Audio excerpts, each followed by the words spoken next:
Pagpalang Labor Day in the Philippines sa May 1. So, time check is 8 o'clock. So, ito tayo dito sa ating backyard park. Ito yung aming backyard. So, ito yung parking lot.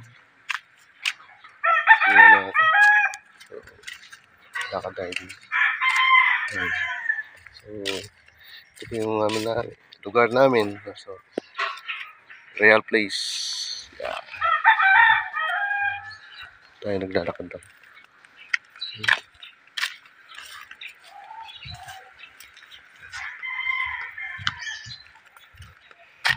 Lakad-lakad tayo habang hindi pa masyado mainit.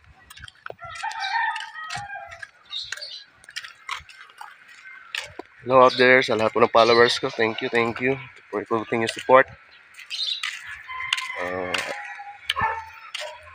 Reach out na po ako sa daily videos na upload. Thank you for your support.